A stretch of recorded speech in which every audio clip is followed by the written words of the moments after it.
The Louvre Museum in Paris, France was robbed this week, and the crown jewels from the Napoleonic era were stolen in just under 4 minutes. Using a lift system, they managed to sneak through a window, get away with the jewels, and they are currently on the run. This is a heist mission unlike anything we've ever seen before. Or Yes, have we? yes. Daniel Ocean has been brought in for questioning. No, he did not do it. Daniel Ocean But yeah, and this George is Clooney. They got both of them. yeah, yep. This is a very fun thing for us about in terms of excitement. It's obviously terrible that a museum of all things has been robbed, but this does remind me of that one stone in England that the Scottish kept trying to steal. Oh, the Stone of Scone was originally The Scottish.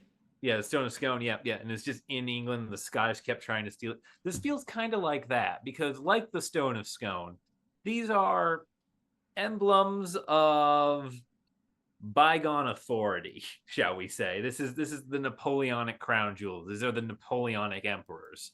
You know, the man who was so good at fighting people that he took over all of Europe. The crazy thing is how these thieves actually did it. They used a basket lift, or as the Americans like to call them, a cherry picker, and basically brought themselves up to the nearest window to where the jewels were held. Basically, wore high vis vests, slid through the window, took the jewels, stepped right out of the window, and lowered themselves back onto the ground. And this happened roughly 30 minutes after the museum opened, with visitors inside. And this Yeah. comes as staff complains about how intense the crowding has gotten and how thin the staffing is, as well as strained security. Yeah. Yeah. Oh yeah, for sure. Like they clearly planned this out. It's a very clever, very bold move, and I think that's part of why they got away with it. The theft happened uh, very close to the Mona Lisa, which itself is a former victim of some very bold acts of theft. Where in the Mona Lisa's case, a museum worker just walked out with it one day, Yeah, like that he owned the damn thing. which is what led the Mona Lisa to gain the notoriety and fame that she currently enjoys, because the painting was also missing for like 2 years.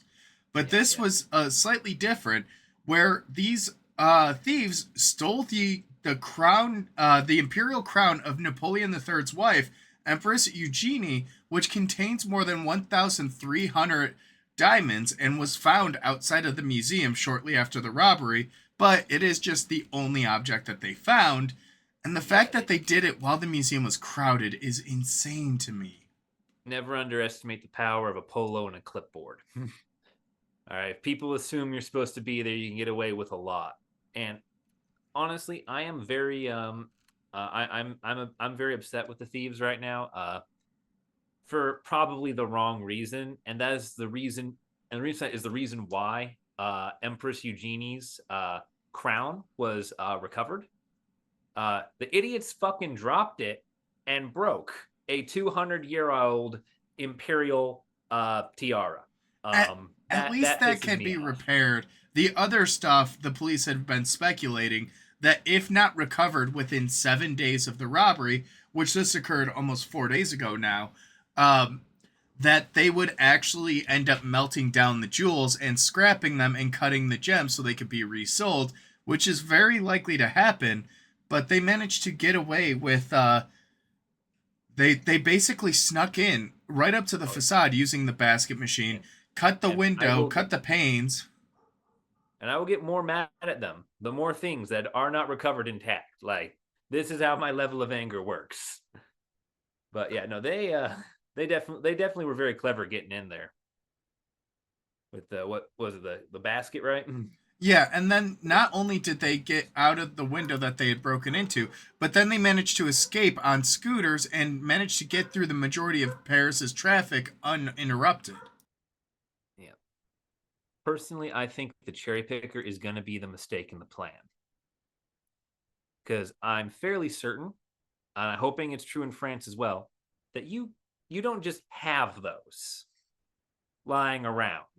That like you have to fill out some form of paperwork with ID to rent one. So unless we're gonna get a ping on that thing that says this was just stolen from another construction site. I was going to say it's most likely going to have been stolen.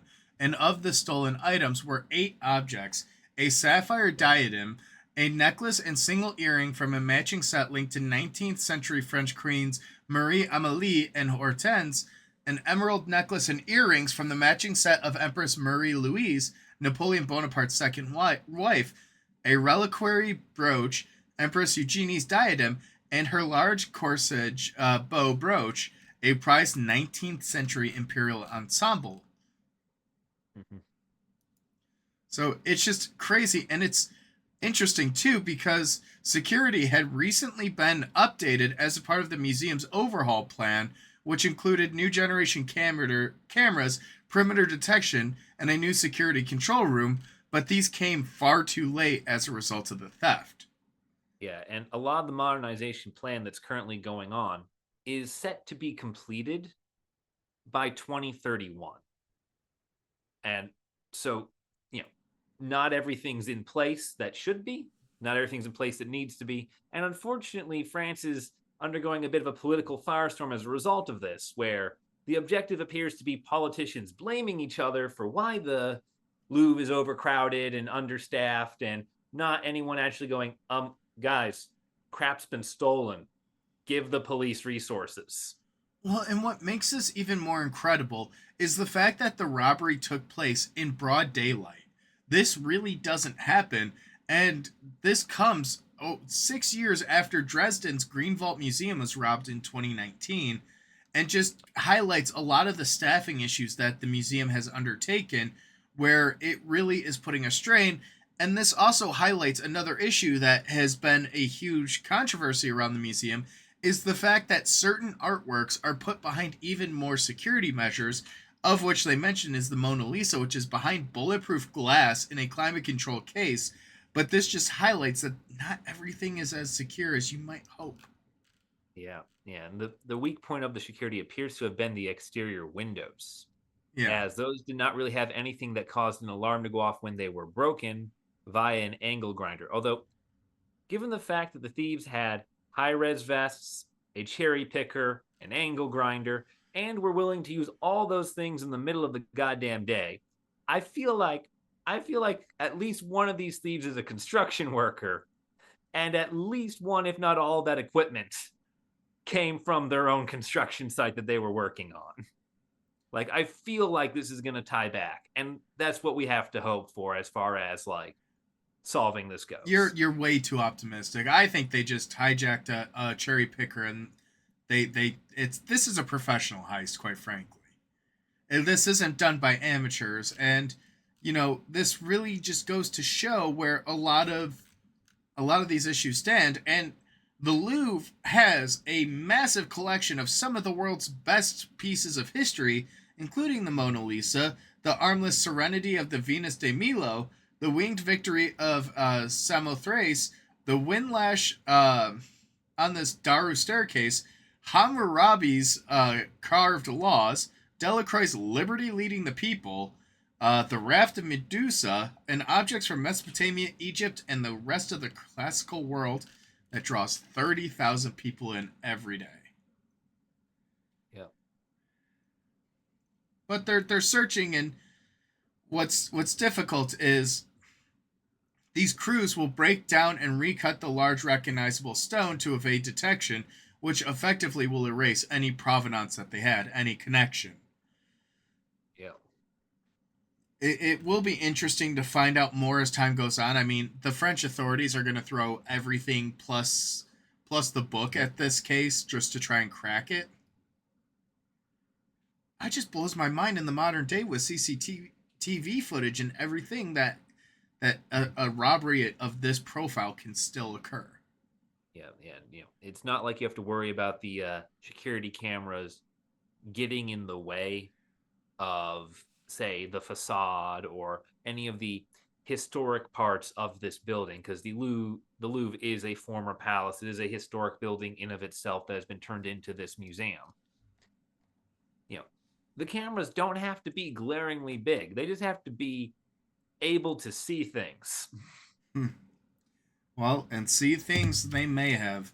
I think this is probably a great point for us to wrap up this episode. Let us know what your thoughts on this robbery are, and we'll see you in the next one.